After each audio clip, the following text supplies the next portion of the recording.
Gentlemen, welcome back to the Alpha M podcast. Today, I've got a very special guest, a fellow content creator, entrepreneur extraordinaire, and somebody that I've actually interacted with quite a few times over the years. We've never officially met. Hopefully, I'll get to Texas soon and see you and all your empires down there. We've got Maxx Chewning with us today, and I cannot wait to talk about your story because it's really inspiring to see what you've done, Max. Over the years, you started YouTube like 9 years ago. When you started, it was all about, powerlifting, and you did a crazy amount of content over the years.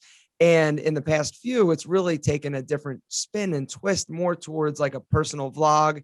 And really, you've sort of allowed people to come into your life a bit more in terms of your business, your entrepreneurial, sort of happenings. You've got two incredibly successful businesses, Ever Forward Apparel, along with Sour Strips, which are candies that or candy that is a really interesting story as well. And so, Max, thanks so much for being here, man. Absolutely. I'm excited to connect, man. I've been listening to a lot of the podcasts, so it's cool to be on, man, and tell the story to the people. All right. So let's start there. Why don't you tell us and take us back a little bit to the beginning of sort of like where and how did it all start for you being where you are now? So I think like a lot of people, I was a consumer of content before I ever created content. I actually tried to make YouTube videos at one point. I tried to make these fitness videos where I would just be shirtless and show recipes. And I think I made 3 videos and it wasn't for me because I wasn't really showcasing my personality. And then the first thing that ever triggered me to make a video was I used to buy these lifting belts. It was called an Enzer belt. It was a lever belt. And when I would buy them, I'd be like, oh, I watched YouTube video reviews on it. And then after I had mine for a little bit, I was like, you know what? It'd be cool for people to watch a video about my thoughts about the Enzer belt. So that was my first ever piece of content. I created that. And then I just kind of uploaded video clips here and there of personal PRs in the gym.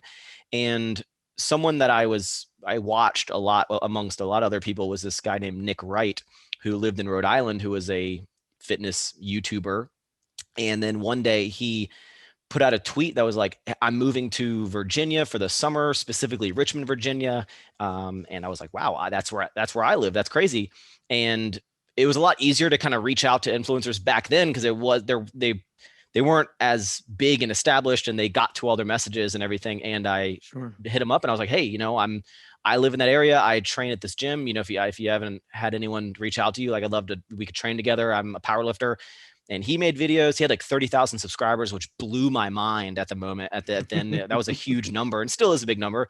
And then I started being in his videos, and he was like, hey, you're a skinny guy who can deadlift a lot. You kind of have a unique personality with just who you are. And I think you should make videos as well. And it was one of those things that just kind of started it all. And I always say that if he never moved there to where I lived, I don't think I ever would have started, or if I did, it would have taken a whole different path, and the rest has been kind of history. So you went to college, correct?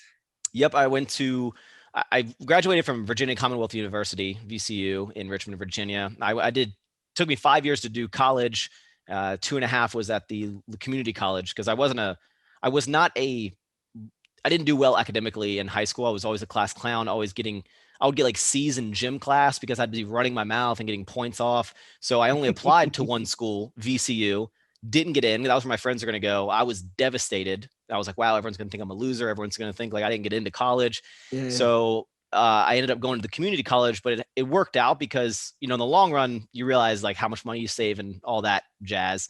But also the campus they had for this community college was actually, they had one downtown right next to VCU where I wanted to go. So I still had the exact same college experience because even if I'd gone to VCU, I would have moved in with my buddies who were a grade above me who went to VCU. Sure. So I didn't really miss out on anything. And I really had a easier experience going into college and just, saved a lot of money as well. So after you graduated from college, what was your job? What I'm trying to get at is you started posting YouTube videos. What were you doing at that point? Were you in college when you started posting YouTube videos? I kind of started YouTube right at the end of my college career. So I think right after I graduated was right around when I met Nick and started making those videos, which was 2000. And I think my first video was either late 2012 or 13. I'd say early 2013 was when I truly started. I had a couple clips before that on my channel.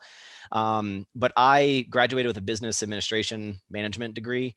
And then I got a job. I actually worked as a personal trainer for a little bit at a Gold's Gym.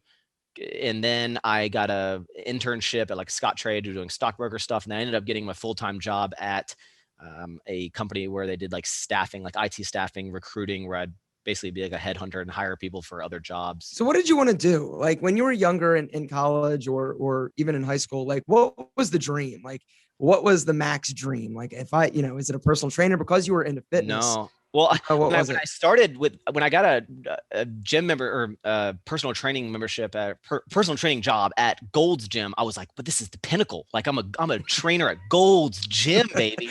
And then You I made realized, $12 an hour. oh yeah. And no, you would make $8 an hour, and then you would make $8 an hour for this session. So I was like $16 an hour. But if the person didn't show up, you still had to just stand there for an hour to even make the $8. So if you didn't, there was a lot of things you learned about it.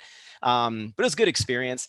And then to be honest, as weird as it sounds, me and my buddies always joked when we were growing up that like, we didn't care about the job. We didn't care how miserable we were at the job. We're like, we just want to make a lot of money, because I'm fine if I'm miserable for 8 hours, if I'm making, stacks, baby. Like we always joked, I want a corner office with a briefcase.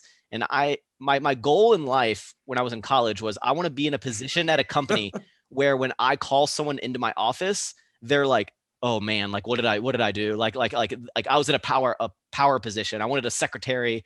I didn't care what the job was. I just wanted a briefcase and a corner Okay. office. You just wanted a briefcase. That was it. So you get out of college, you get a job, you're working the job, you're making YouTube videos. How long into your YouTube sort of journey did you make it a full-time thing? 3 years. I made videos for 3 years while working a full-time job. And I'll condense the story, but I actually got fired from my first job out of college because of YouTube. This was, again, when I started YouTube, which, you're probably familiar with, like it's still kind of a weird thing, but it was very much a weird thing back then. And people didn't accept it. It wasn't normal to film out in the world. It was maybe you are in a studio, you're in your room. That's one thing. But essentially I used to make these Dave eating videos, and I filmed one clip at my job where I was eating like a gummy worm, and you couldn't even, I didn't have a badge on. There was no logos anywhere. No one would have known where I am. And it was like a 5-second clip in the middle of my video. And 3 weeks later after that video, I got pulled in the office, and they're like, you filmed in the office, you can't do that. And I was like, oh God, okay. And they were like, you need to sign this saying you're a warning. You can't film at all ever. And I was like, okay. I was like, first of all, I don't know how y'all even saw this. This was weeks ago in the middle of a video for 5 seconds. And then flash forward 3 weeks later, and I was like, okay, I'll never film in the office again. 3 weeks later, I got fired because of a video that I made before that video, where I'm talking, and I'm filming with like a potato camera at that time, like a camcorder. I'm talking about my thoughts about alcohol in the gym in college. And I guess I absentmindedly grabbed my ID badge and I'm like spinning it in my hand, but the quality is 360p. You wouldn't have been able to make out whatever. And they're like, yeah, because you showed the logo, we have to let you go. You should have deleted all videos. I'm like, so essentially what happened is I think they didn't like me having a YouTube channel. I was a lot more raunchy and vulgar with my language. And because they even said like, hey, we're not telling you what to do, but we would be careful about making videos, because if someone looks you up and, gets an idea of who you are before even meeting you. But I think basically they didn't like my YouTube videos for whatever the content I made. And they probably hired someone to like find a reason that they could let me go because of that. And when I got fired from that job, I thought my world was over. I was like, yeah, wow, everyone's going to think I'm a loser. And I almost contemplated just never making videos again, because I was like, I need to focus on my career. Like I wasn't making any money from YouTube.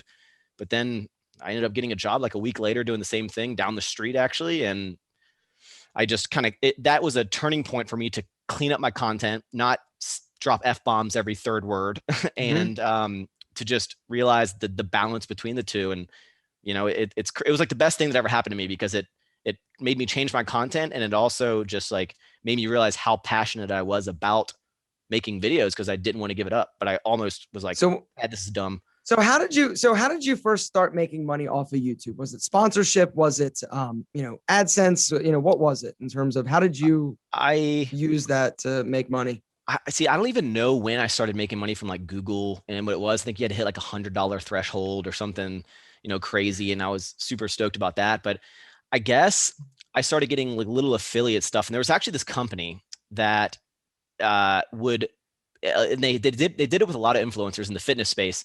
They would pay you $50 a month and give you like $50 worth of supplements. And again, I was college, I was like $50, sure, man. And all they wanted was you put their intro in the beginning of every single one of your videos. And I was like, sure, 5 seconds, whatever.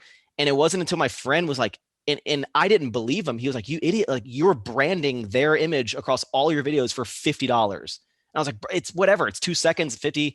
So that's when I started making a little bit of money. And then just, I guess over time, I started working with other brands and started doing kind of, the fitness space. You work with supplement companies, and then you kind of, most fitness people go down the path of creating, merch, apparel, or yeah. And so you started. I started making t-shirts. You also had like a style channel for a while, right? Is that I did. It was called Maxx Lifestyle. It was very, I don't want to say it was similar to what you did, but I haven't made a video on there in years and years and years. And it was a, 3 things every guy needs in his closet, and through all this different tips. And I got a lot of inspiration from you and a lot of other people, because I was like, okay, he has, it's kind of like with any video, you're interested in other people's perspectives on fitness, on Sure. Lifestyle, fashion. But I got kind of, and here's where I give major props to you for continuing to keep innovating. But after a while, I was like, man, I feel like I've given a lot of tips. I'm like, what else can I tell people? What like how many times can I tell people to like use wooden hangers instead of plastic hangers in their closet? Here's different ways to roll up your sleeves. And I guess I didn't enjoy just standing in a certain spot and filming one piece of content like you're been doing for a long time. And that's why, Too long. different people enjoy different stuff, but it just wasn't for me. And I realized that it was too hard to balance multiple things. And I was like, I'd rather just incorporate. You've always been in the style. You have a brown leather jacket that I've seen in a video or two. It was a while ago, but I loved your brown leather jacket. I'm like, that leather jacket. Cole Haan. It's nice. Is it? I have a Cole Haan one, and that's the light brown one. And then the dark brown one is a Coach jacket. It must be the Coach one, because I saw that jacket. I'm like, damn. I'm like, that jacket's so sexy, right? So anyway, you were a fellow fashionista. You don't wear many of those leather jackets down in Texas. Right. I don't, was a little too hot here, but I would definitely think that I have a very East Coast style. I like button downs. I like, polos. I love chinos and chukka boots and things like that. And I like funky socks. And it's funny. You can tell the difference. Like in Texas, for example, not only I don't do the holy clothes and all the rips and stuff, but I'll get so many comments that people be like, why are you like rolling your pants up? They're too short. I'm like, it's called a cuff. Like, it's the style. I'm doing it on purpose. And people just have never seen a cuffed pant before. I'm like, it's so I can see my sock. Like, so people, I'm like, they can't wrap their heads around it. I'm like, this is why I needed the fashion channel. So talk a little bit about the evolution of your entrepreneurial sort of journey. You ended up leaving, obviously, your job. And then you moved from Virginia to Texas. You had a friend, Christian, I believe, was in Texas. Did you already have the apparel company prior to moving to Texas? And then it was like, so explain, okay, when did you start Ever Forward Apparel? That was your first business that you kind of started, right? It was the apparel. Yeah, it was. I technically had these shirts called, people would call me the deadlift bra. And, this was back in the bro bra days, and I had this silhouette of me deadlifting, and people called me the deadlift bra because I could deadlift a lot. And I made merch that just had that logo and it said deadlift bra. And I sold a bunch of those. And then I wanted to create a clothing line. This was in 2014 is when I created Ever Forward Apparel. I wanted to create an apparel line, but I was like, I kind of want it to be a next level up. I want to import it from China. I want to have like custom, details, custom fabrics, custom measurements. And I wanted it to be a little bit separate from myself, that didn't have me on it or my name or my image. So it could kind of grow beyond me. And you have a story about the name that's really, powerful and inspirational. So would you mind sharing a little bit of that? Yeah. So when I was going down the clothing path, I was like, okay, like what should I call it? Like what should the name? And most people would, okay, like let me think up either a cool name, a cool logo, and then whatever name they think up, they have to kind of like develop what that means, and they kind of tell the story of like, this means to find your whatever, right? Mhm. And for me, I was like, okay, ever forward has been a mantra that has been kind of in my family for a long time. It originates from the military, really. And my dad, really everyone in the male side of my family besides me has been in the military, specifically the Army. And my dad got that phrase from his time in the military and kind of instilled it into our family's kind of credo and our, our lifestyle and our, with my brother and my sister and, my whole family. And it was just something that he always said and kind of live by, of that kind of, always pushing yourself forward, the ever forward, literally kind of what it means. And so he passed in 2015 from ALS, which he got diagnosed like 2 years before that. And I was super young. I was Which 15 is one when of the most horrible diseases out there. it, I it, have it, a loved one that passed from that as well. And that is absolutely one of the worst diseases out there. it truly is, man. And you see people just deteriorate as a person, and it sucks because they're inside their body and they just can't, talk and walk, but like their brain is still working, and it just. And when I was 15, it was hard for me to understand that I was losing my dad, and it affects me way more now when I talk about it, than when I was 15. Like when my mom came in my room, was like, your dad passed. It's like I didn't break down in tears. I just didn't impact me, and I was really close to my dad, and Yeah. I can never understand why. And then now I'm always like, I wish I had spent more time when he was sick, and so it was easy for me to give the reasoning why I chose Ever Forward because of just the direct tie. I didn't have to kind of develop. There's a lawn going on in the background. If We're you can hear good. it, Keep but rolling, Max. We're I working with it. I kind of just told my story. I didn't have to kind of make up anything. Not that there's anything wrong with it. I just was like, hey, this is why I called it this. Here is what it means to me. And, and hopefully a lot of you can maybe instill this phrase into your life. And I didn't create it to be like a motivational clothing brand. I was just like, this is why I Yeah. called it that. And that was in 2014. And, we've been going strong ever since. And I started building that in 14. And then remember, I started YouTube early 13. So for 3 years, I did YouTube and clothing for, all by myself. I did everything, every possible aspect of the business. I did it, was packing out of my bedroom. And then it was July of 2016 when I finally decided to quit my job and pursue social media and the clothing thing full time, because I felt like not only did I track my finances for an entire year to make sure that I could make the kind of like right around the same amount of money each month for a year to make sure it was consistent. And then July, I was like, I think I'm missing out on opportunities to grow what I'm doing even more by traveling collaborations. Like, I only get X amount of days vacation. I was like, I'm missing out on collaborations back then. Were not that they're not important now, but then they had so much impact. When you put someone on your channel, I mean, it would be thousands and thousands of subscribers and growth and, this network. And that's when I started traveling a lot to these expos. Like it's like, I can't travel if I'm working, and all I'm doing at work was the minimal amount I could to like make sure I'm doing okay at the job and to not be on the radar. And at every other second, I'm thinking about social media. I'm thinking about the clothing, and it was a big leap. And what's funny is when I called my boss, every day I was like, just pick up the phone, Max, call your boss, pick it up. Cause I was working in DC when he was in Virginia. And when I told him that I was quitting, he was like, I knew this was coming. He's like, best of luck on everything you're doing. He's like, I would do the same thing if I were you in your position. He was very supportive of it. And I remember I called my mom the day before. I was like, I'm thinking to quit. And she's like, I don't think it's a good idea. I was like, Yep, of well, course not, right? I was like, I'm more telling you that I'm doing it, not really asking you for your blessing. So what is with an apparel company? I talk to a lot of people that, have the vision of them creating like an apparel company, and because clothing is sexy. Don't do it. Don't do it. And that is kind of the next question is God. like, it sounds great. What are the biggest, I guess, hurdles that you have had to overcome in terms of apparel? I mean, for one, I have a sunglass company, and just, Right. the returns, the sizing, like it's the shipping. It is just it's kind of a nightmare as opposed to a grooming company. And I'm assuming that you have a lot less returns with candy than you do with apparel. So the apparel industry, could you talk a little bit about sort of maybe your best piece of advice for somebody that's thinking about starting it, what to do, how to do it smarter or better than you did when you started?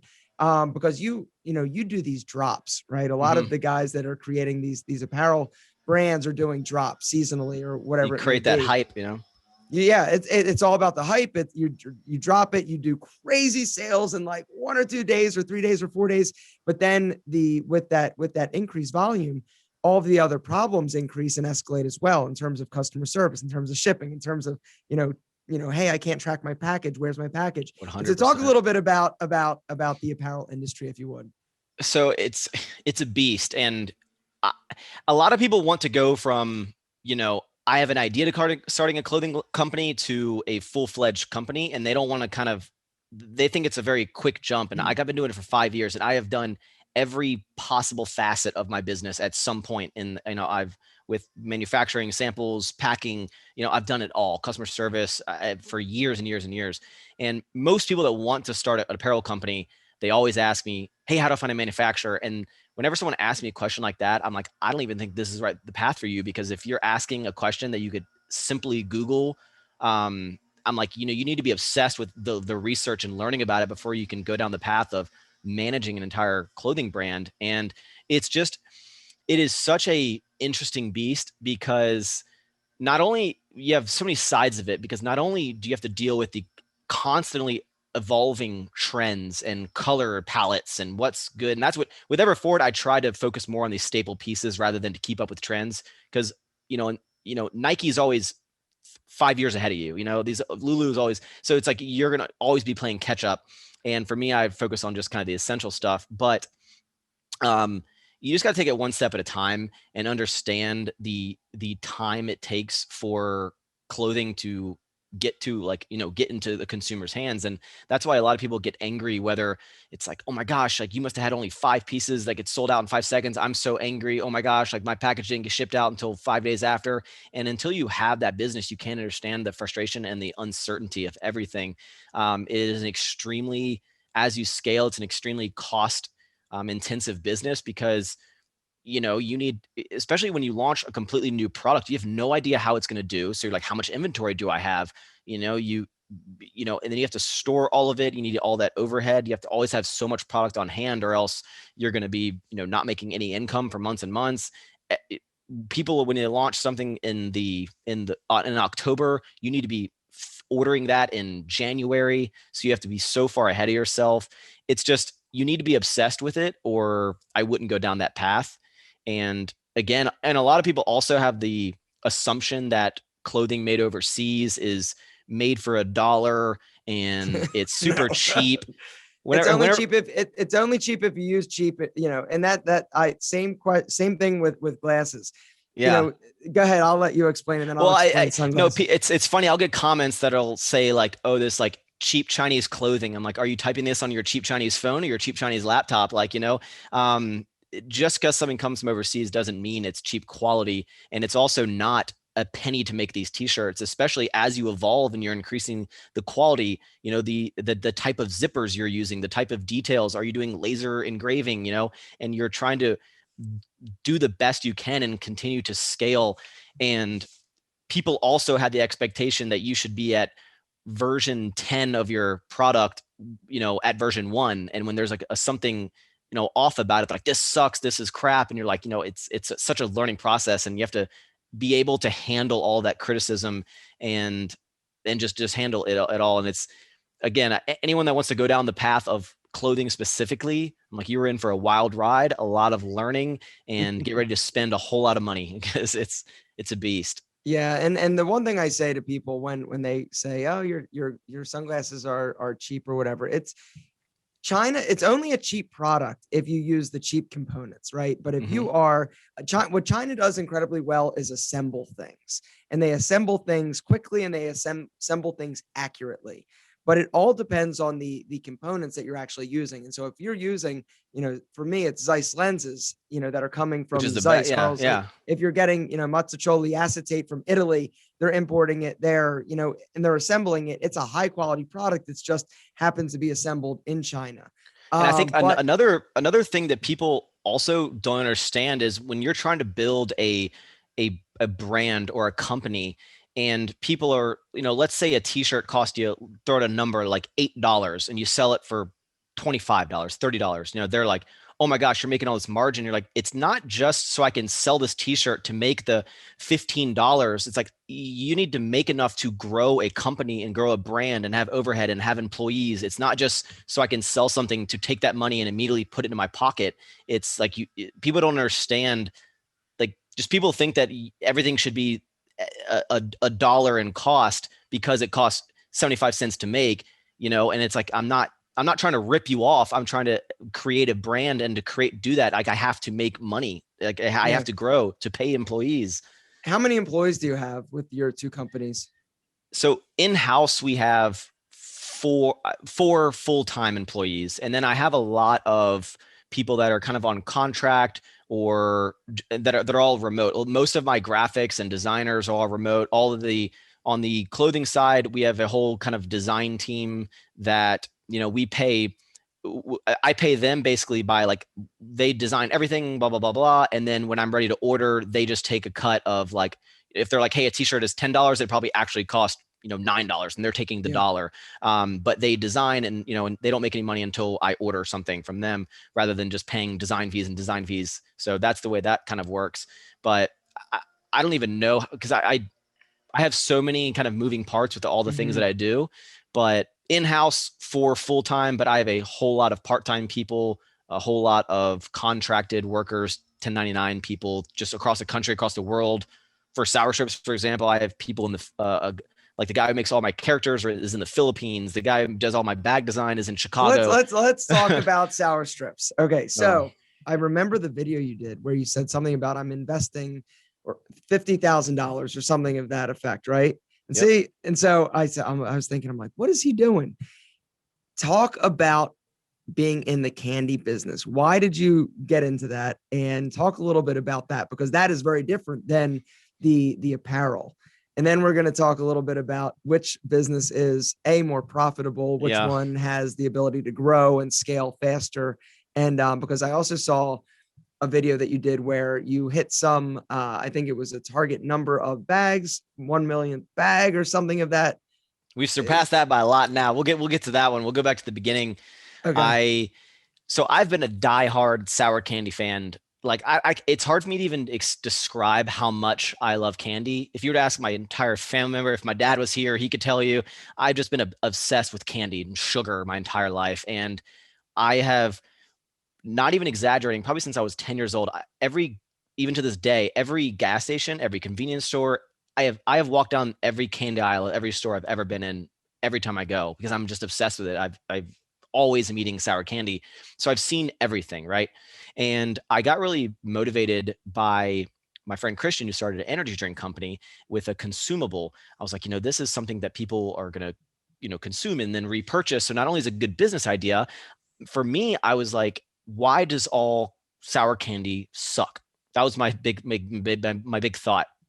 And also, I was like, all the branding is so old school, because these companies they're huge conglomerates, but they've been around for ages, and they don't really need to do wild innovation in marketing, because they have the awareness, right? You don't need to tell anyone what Haribo gummy bears are. They just know what they are. Trolley gummy worms. And so I remember it was 2017 or 18. I told, like, my mom, I was like, I'm gonna start a candy company, and I think I can really do it. And I started actually with two partners at the time, and because I didn't think I could do everything myself, even though I'd done it for clothing, but I was like, I need partners, because I can't do the business of distribution and all that. Like, I need people to do all that for me. I just want to be the face of the brand. And for probably 6 or 7 months, we kept hitting roadblocks and trying to find manufacturers and getting samples and working with different co-packers. And I knew exactly what the product needed to taste like and feel like, and the experience, because I knew what I hated with candy, whether it be, super sticky in the bag and it's all wet, or it's all stuck together, or, it's not sour when it says it's sour, or the branding is made for, like, little kids. And then we hit a bunch of roadblocks, and I actually almost like shut down the idea, because I was like, maybe this is why people don't create candy brands, because it's just so difficult to start. And so then about 6 months went by, and it wasn't until I moved to Texas that I was like, I can do this. I can create this brand. And I finally found a manufacturer that had a product that was amazing. And I developed a relationship. I found a co-packer, and then I started on the branding. And then I remember sitting in the office where I was trying to think up a name, because I was like, okay, I found the candy. Now what's the name going to be? And I thought up the sour strips, and I was like, it's so simple, right? It's such a simple name. And I realized that there had been other sour strips, but the idea behind the name was, it's a descriptive name, right? So really anyone could create a sour strips, but what's been done was, it's always been like the company, and then like the candy is just sour strips of candy, Yeah. right? And I was like, what if you kind of reverse that and did I always compare it to like a Kellogg's, where if I was like, hey, Aaron, pick me up some Frosted Flakes, you know exactly that I want Kellogg's Frosted Flakes, even though there can be Frosted Flakes of any brand, because it's literally describing what the product is. But if you brought that back, I'd be like, no, I wanted Frosted Flakes. And I was like, what if I did that with candy and just created this super simple, catchy name, Sour Strips, and made that so that everyone wants Sour Strips, the brand. And then I went on Instagram, and no one had Sour Strips on Instagram. Blew my mind. I went What to about the domain? Yeah. Oh, no one had it. Nah. No one had it. And what's wild is GoDaddy had, I guess, decided that it was a premium name. So it was like $250 instead of the $2 or whatever it was. Yeah. But no one had the domain. No one had the Instagram. And I was like, this is it. And then Actual Candy is the parent company name. I was like, okay, let me call it that in case I ever do something besides Sour Strips. And the reason behind Actual Candy is because my thought was always like, why can't any brand make actual sour candy? And then Actual Candy came, and no one had Actual Candy. No one had actualcandy.com. And then the rest is kind of history. And it did the hype thing, and here we are.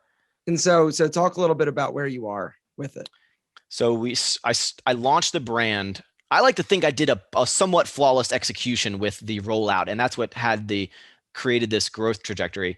I launched it on my 30th birthday, September of 2019, and I hyped it up for so long. I got this list of like 200 influencers where I was like, okay, I'm going to send you a box. It's a secret project. And I kept typing it up, and I was like, don't open it. I want your reaction. And I made this whole video, and then I launched it. We had 20,000 units on launch, we had 3 flavors. Or 21,000. So we had 7,000 bags of each, and we sold out in like an hour. And what's funny is when I launched it, I told myself, I was like, this has to sell out in the first day or it's not going to work. Like it has to have that demand. And it did, because I almost was begging people. I was like, hey, this is my 30th birthday. I told people what the price was going to be before I even told them the project. I said it was $20 for the product, to $20 for the packet, for the bundle you got, and $5 shipping at the time. So I was like, it's $25. I'm not telling you what it is, but I was like, on my birthday, I need all of y'all. If you've ever watched any of my videos, this is where I want your support. $25. Like, I'm asking you to buy something. We need to blow this out of the water.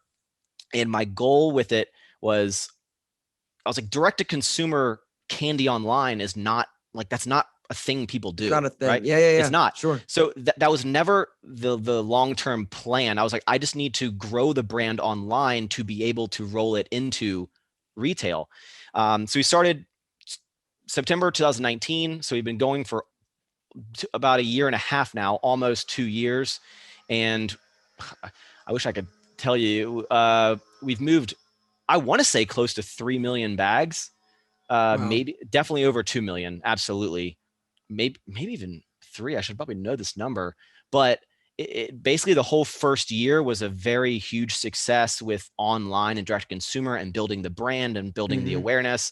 And my model with it is, even to this day, we send out probably 20 boxes, these little influencer boxes, 20 boxes a day, which is filled with like 12 bags for free to 20 new influencers every single day.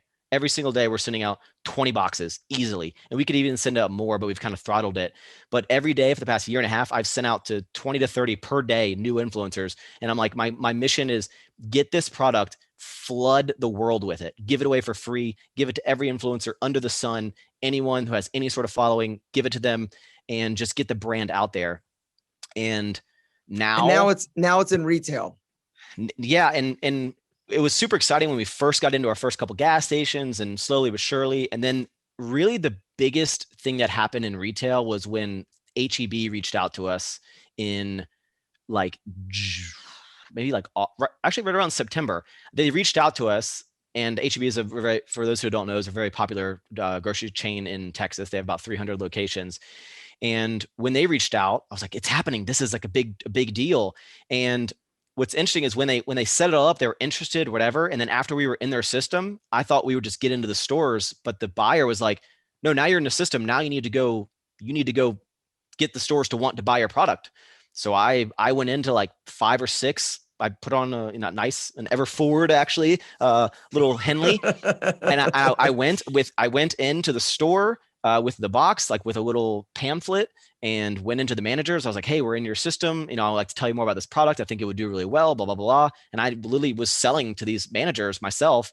And I drove to 5. We got into like 3 right out of the gate. And then it just started exploding.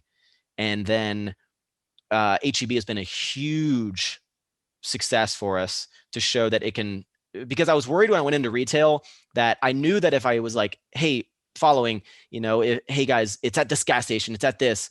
And I knew that I could immediately sell out a product, but I was like, will it continue to sell after it sells out? Because I can impress you in the first 24 hours, but it kept selling and it kept doing so well.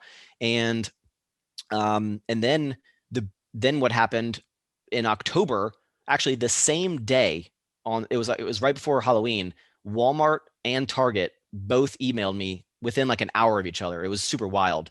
And they were both interested in bringing us in. And this is how I've learned about consumer packaged goods into retail, is they reached out to me in October to bring me in around June or July. That's how long it takes from like when they reach to you to when it actually goes into stores. And we were actually rolling out into 200 Walmarts probably this month. The product's already at the distribution center, and we roll out into Target. Actually said they wanted to put us in 300 stores as a test, which I was already like, wow, that's amazing. Yeah. And then we did one store because they directly ordered it, and it did so well that at that store. And then the candy buyer is such a believer in social media that it went from 300 stores for the initial rollout, which is going to be in June, to 1,300, which is 77% of targets. Like, it's been wild. And now, and my biggest thing was like, now it becomes a real brand. Now I'm not only am I taking shelf space from these other brands, it's becoming a real thing. The online was the play to be able to turn it into a real thing. Yeah. So talk a little bit about, before I let you go, you've been incredibly gracious with telling us your story. It's been really fascinating, and this is really exciting. I didn't know all of this with the trajectory of the company. So which company is sort of your baby right now? I mean, I know that Ever Forward is something that you started, and that was the first one. Mm-hmm. But which one do you think is the long-term play? It sounds to me like something that is easily more scalable is the sour strips as opposed to the apparel line. Well, so with Ever Forward, over the 5 years, our growth has been almost, 1.5 to 2x each year. And it's been a very consistent growth. And we've been doing extremely well. And then what's interesting is 2019 was our best year ever by far with Ever Forward. We did some massive numbers, and we actually last year did almost 50% less because of sour strips coming in and me having to put so much focus on that. I had to put the clothing on the back burner because so much of my attention needed sour strips. And I have done like 5 or 6x what it took me 5 years to do with Ever Forward in the first year with sour strips. And this year, I think we can even double or triple what we did in 2020. And it's just, the thing with sour strips is that with Ever Forward, it always has a tie to me. I don't have to create a clothing brand that is beyond you. Yep. It needs to get massive. With the candy, it has already done that I would say that 50% of people that are consuming or buying sour strips Have no has idea who you are. absolutely no idea Yep. who I am. And that was the goal. It was like, this can be beyond me. This can be bigger than me. And like, I want it to be a household candy name. So Max, tell me this, with the trajectory of sour strips, what is a scenario that can happen? A, you just continue to grow and you dominate and you're worldwide and you're in every convenience store, every grocery store, every gas station, and you're, making hundreds of millions of dollars a year, right? What is the other alternative? Could somebody potentially see the growth, see you guys taking shelf space from them and actually come in and offer to acquire you like any other, brand that gets traction and that is started? And A, would you do that because of you being tied to it? I know that, a lot of entrepreneurs are like, oh no, I'd never sell. But then I get asked this a lot. No, I have some interesting thoughts on it. So I think that a lot of and I don't know this for sure, but I think a lot of huge brands, like multi-billion-dollar brands, I heard this on Shark Tank, and it was a really good explanation of it, is like that big brands don't innovate. They let the entrepreneurs of our time do all the innovation for them, and then they just bring them in under their wing, because, let the people who are in the like modern space, like these, that's what I think happens, is the big brands let the entrepreneurs, they innovate. Was who said that? Because I remember that episode. Right. Somebody, I think it was the guy from Bali. Yeah. Was it him? Was it the Rashi?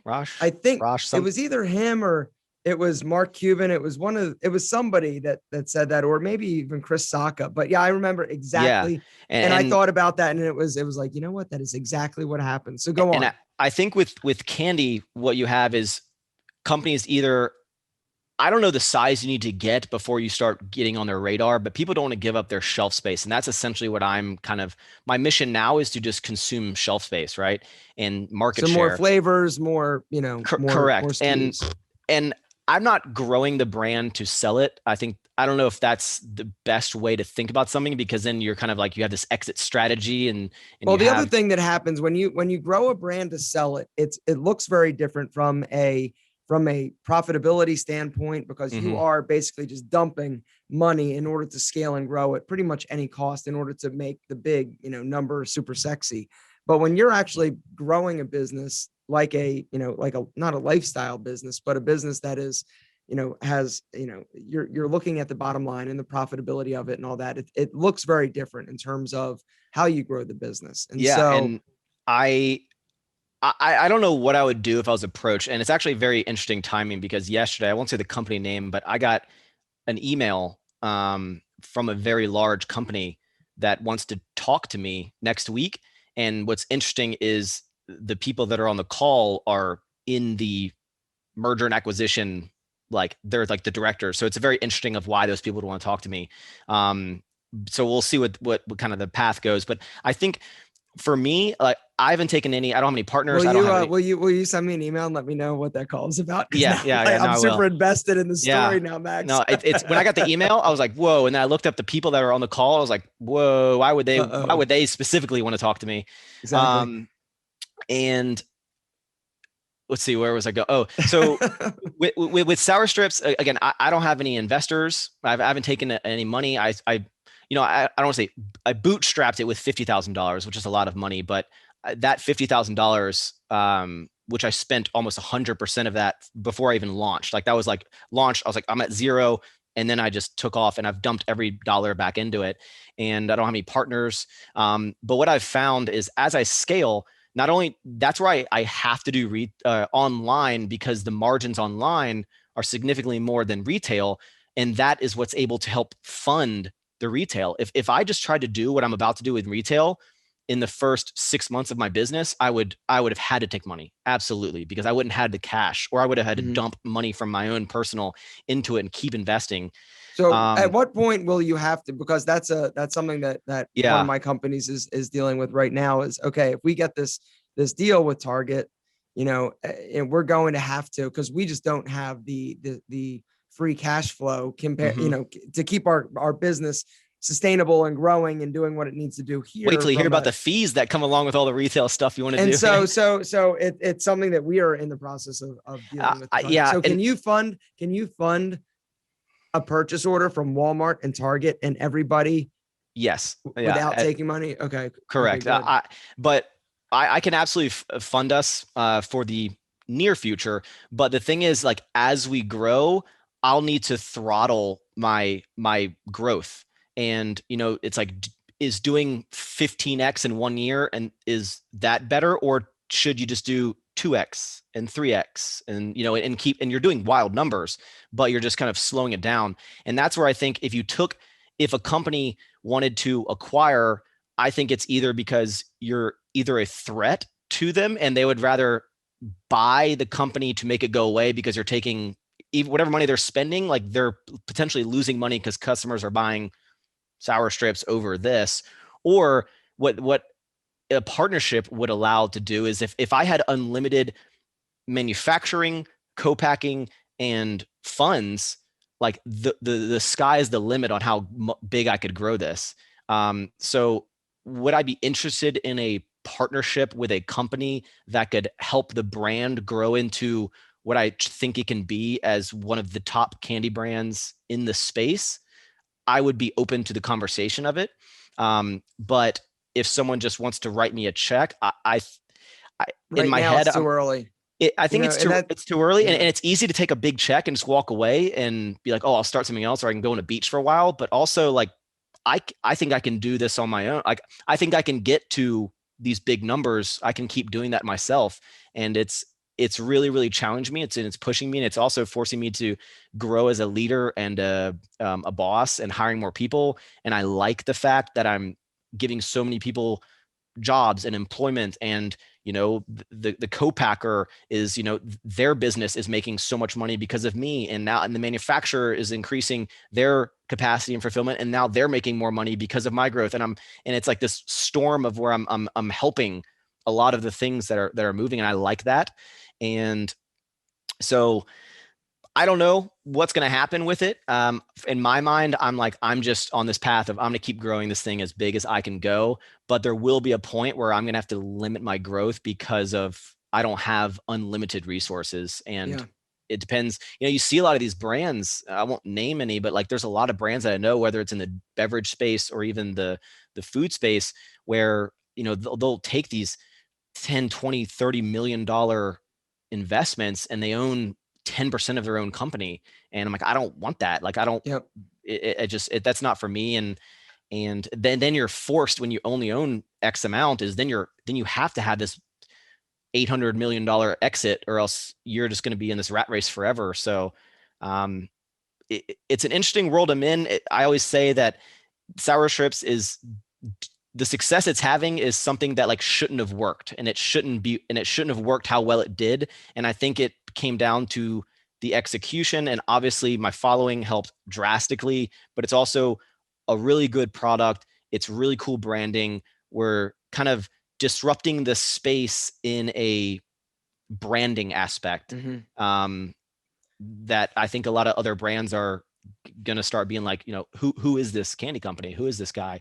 And then they're going to see my weird videos and be like, this is the owner. He's he's saying this dumb stuff in my videos. Well, I love it. Well, yeah. Now, Max, so everybody can basically go to everforwardapparel.com or sourstrips.com, or go to the Max's YouTube channel, which we're going to link everything down below. Max, before I let you go, this has been really inspiring and amazing to see the growth and the success. And it's really just incredible just to see everything that you've done. Give the aspiring entrepreneur out there your best sort of piece of advice, as cliche as it may be or not. It's going to be cliche. No one wants to hear it. Work hard. Yeah. Well, it's going to be like, just have patience, man. Everyone sees, whether it's on a YouTube scale, they don't see the growth in the social media. And I tell them, I'm like, I have made over 1,200 YouTube videos. I've been making videos for 7 years, and people get frustrated when they make 5 and it doesn't, take off. I'm like, how do you think I feel when I've been doing this for 7 years, and these kind of new age influencer young kids start a year ago and get 1 million views per video? And I'm like, I've been doing this for 7 years and I can't grow that fast. And like, that's frustrating for me. But You know, it's understand on the YouTube world and social media. I say go all in on yourself. Don't try to be someone you're not. My personality is you like it or you hate it kind of personality, and it's just who I am. And I don't try to portray that I'm not as weird and wacky as I am, and I just embrace it, the weird side of myself.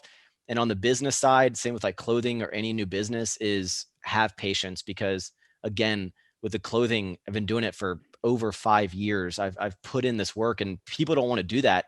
And it's easy to see people's quick success, and they think that it's going to happen like that for everyone. Overnight. Exactly. Overnight, And yeah. 100%. And a lot of people just, they don't want to put in the work. So it's like, put your head down, believe in yourself, and you can truly achieve like amazing things. And it's super cliche, but I mean, even, you or myself, who's just been doing this for so long, and people have seen the growth with companies and brands, and just you as a person and leveling up in your life. And I think that's what's super cool. And everyone has a story, and everyone can tell that story to the world.